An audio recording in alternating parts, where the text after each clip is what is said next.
Welcome, YouTube. It's your boy Swazi, back again with another video. I definitely want to thank you guys for supporting my latest video. I was discussing Steve Stevens and some of the possibilities that this might not be a factual case or crime. And a lot of people checked out the video. You guys supported it, you liked it, you commented, and that is truly appreciated. Now, I'd like to move on to something a little more recent in the news. I'm sure you guys are fully aware of the Aaron Hernandez case.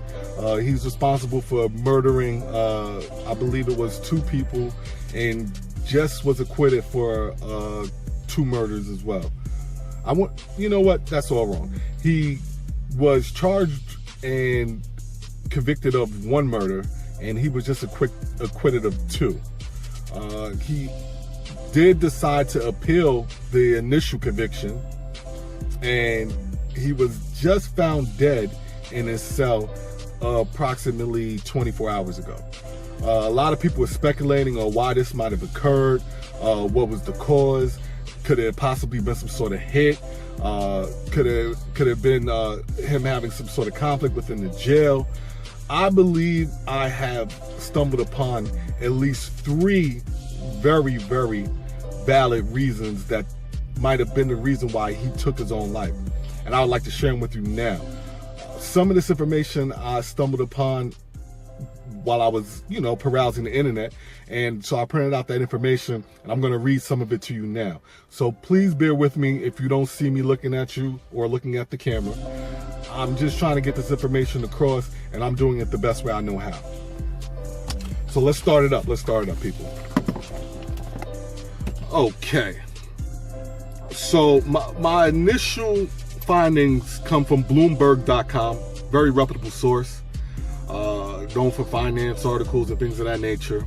And they were kind of discussing some of the money, what they believe would be the scenario with the monies if he were to still be able to receive it after what occurred.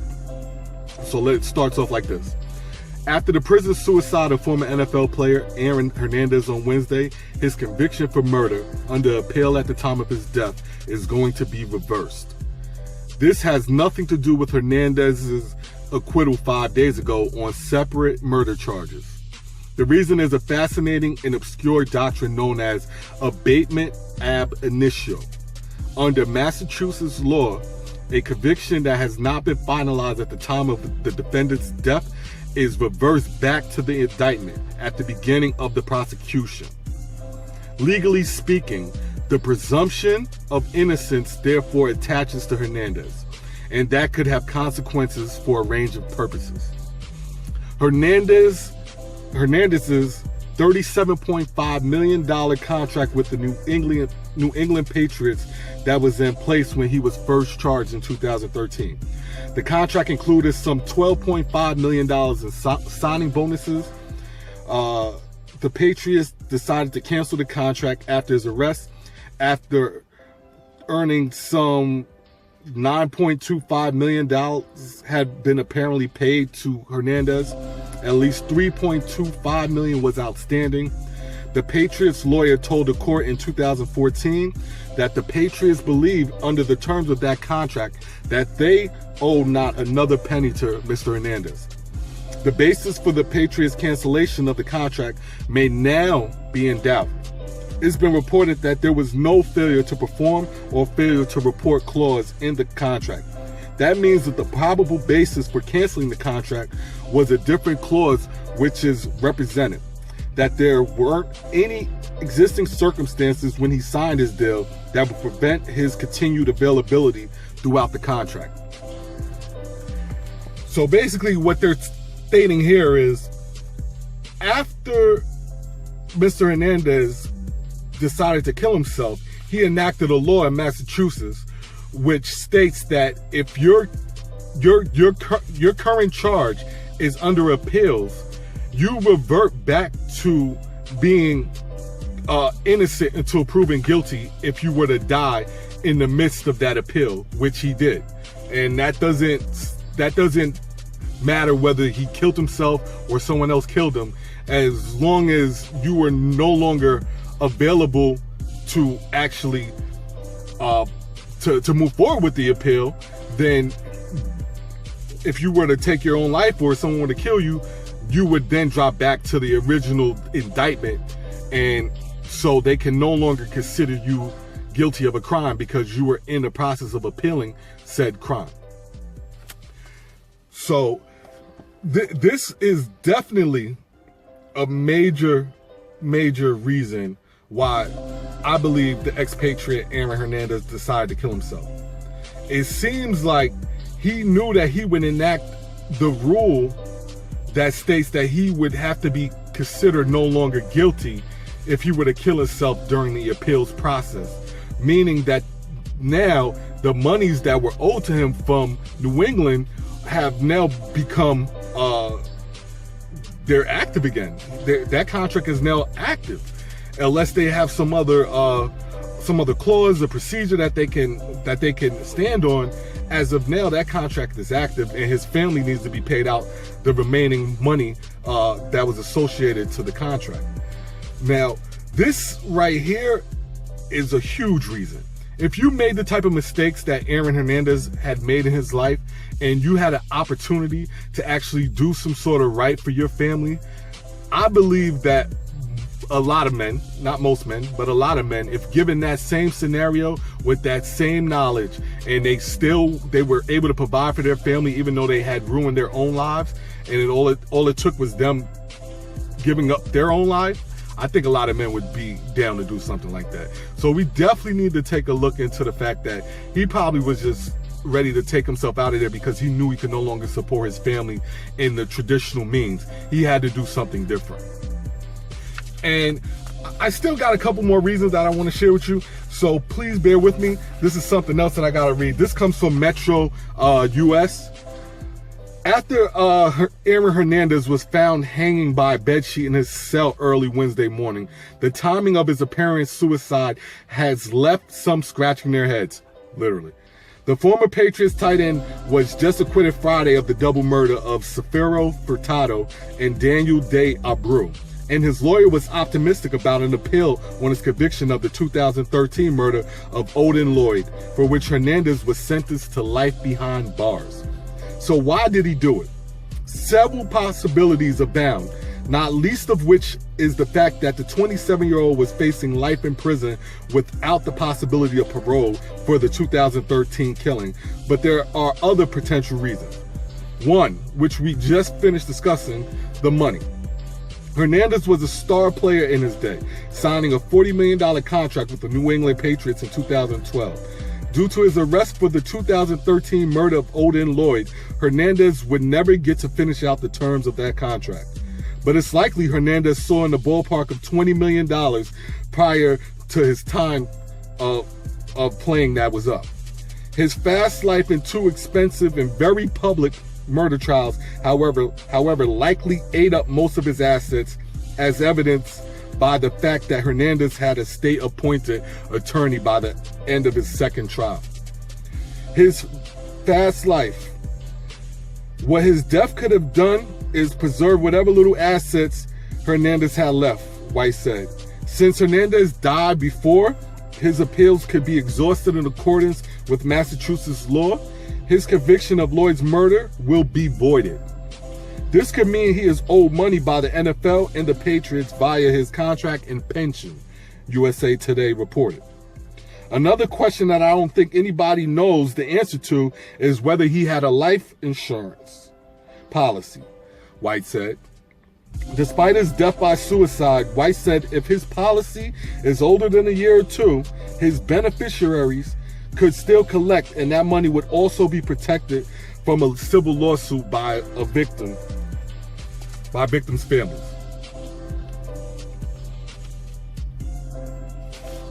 Now, the second reason is, I'm sure people are familiar with the movie Concussion.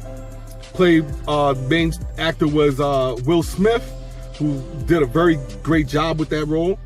It discussed football players experiencing head trauma on a consistent basis and the results of that head trauma, and how some football players were experiencing depression and suicidal thoughts and reckless behaviors based on his findings as a doctor in that movie. Okay, so the second reason that's being purported is it's possible that traumatic brain injury might be the reason for him taking his own life. Speculation as to whether Hernandez suffered from chronic traumatic encephalopathy, encephalopathy called CTE has long followed the 27-year-old convicted murderer. The degenerative neurological condition caused by repeated head trauma triggers massive changes in the personalities of those it afflicts, leading to depression, addiction, and violent behavior. Hernandez is far from the first ex-NFL player to be swept up in the violence. Rosters of former NFL stars now resemble a tragic CTE roll call. Former Atlantic Falcons safety Ray Easterling and Junior Seau of the San Diego Chargers both committed suicide in 2012. Chicago's Bears safety Dave Durison shot himself in 2011.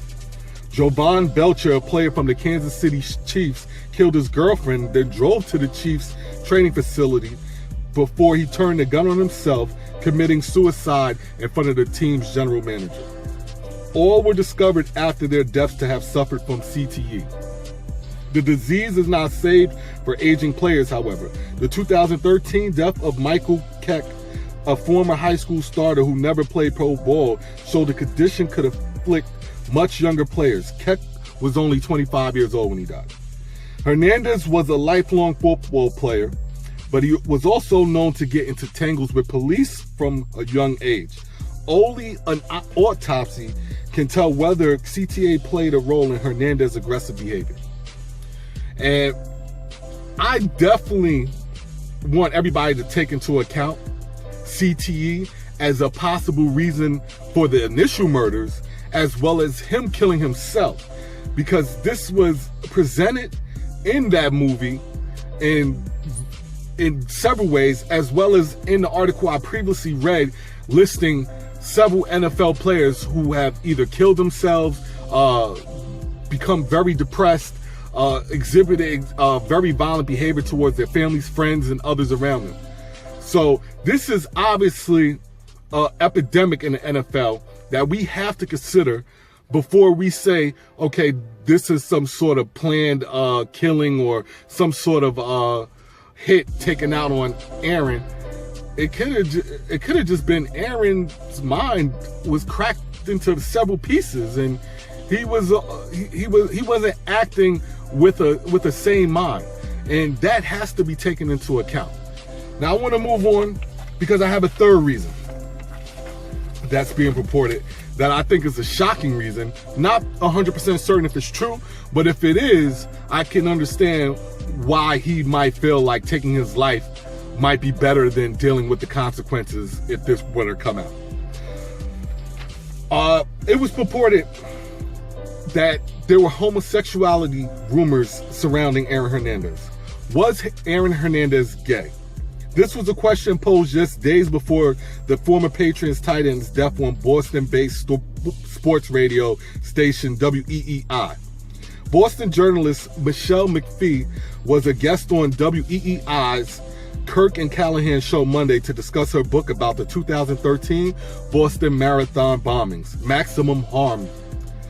Host Gary Callahan suggests McPhee knew the real motive for the Odin Lloyd murder. Let's just say that Odin Lloyd caught Aaron Hernandez in a compromising position, Callahan said on air, suggesting Hernandez was caught with another man. McPhee suggested Lloyd died when he made the unfortunate move to say that out loud to somebody.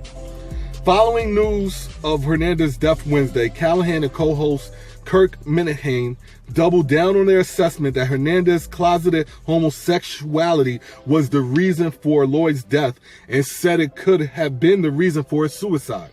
A caller to the station who goes by the alias Rabbit and has been a source to Minihane and Callahan on the Hernandez front said it was a problem for Hernandez.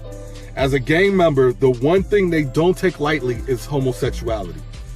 It's not allowed, he said on there. You have to be terminated. He knew it was going to be nonstop trouble for him. And that ends the story for Metro. So that concludes my findings online, where they're stating that it could have been either the money, it could have been the brain trauma, or another key piece of evidence that we don't know if it's true or not, that he could have been considered a homosexual within his organization, which is a gang organization, and they don't permit that type of behavior. Either way it goes, this man is no longer here, and we understand that he was suffering and his family was suffering.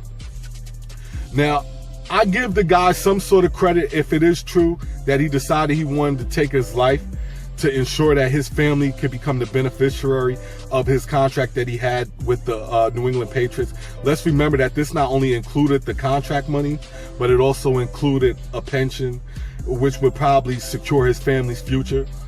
You have to give him some sort of credit if that is the case. Now, if this was due to head trauma, then this isn't entirely his fault. And we have to keep pressing on the NFL to keep looking into ways to better protect players and to actually ensure that these players aren't currently playing right now experiencing these same types of issues and are just being hidden under the table or thrust under the table because they don't want it to come out because they're star players or they're key players or whatever the case may be. We have to continue to push the NFL because, you know, our children are playing this sport, and they're not fully aware of what's transpiring from long-term NFL playing. Now, we also have to consider this homosexuality account. Now, I can't report if this is true or not. I'm not completely familiar with all the facts of the case, and I'm not certain if this is one entirely. But I will say this. If it was the case that he was a homosexual, and all of this stems from that, the original murder, and the fact that he took his own life, that's a sad state. And I'm not one that agrees entirely with homosexuality, but I'm not the one to shame anyone for it. You know, the decisions you make at home in your own personal life has no bearing on mine. All I ask is that whatever you do there, and whatever I'm doing where I am, I'm going to keep it where it is. Let's not try and integrate our lives with one another. I don't want you to try and live a heterosexual's life, and I don't want to live a homosexual's life. That's my only problem with homosexuality. I don't want it thrust upon me. Now, if you want to enjoy the same sex, that's up to you. Completely up to you. So, with that being said, I definitely want to thank you guys for taking the time to check this video. Listen to some of the reasons why I believe Aaron Hernandez might have taken his own life, excuse me. And I want to definitely tell you right now, if you haven't already, scroll down. I need you to do it right now. Click that subscribe right now. And when you're done with that, go ahead and bang that bell so you can stay updated with our daily content. I definitely appreciate you guys taking the time to listen up. Have a wonderful day. Peace and blessings.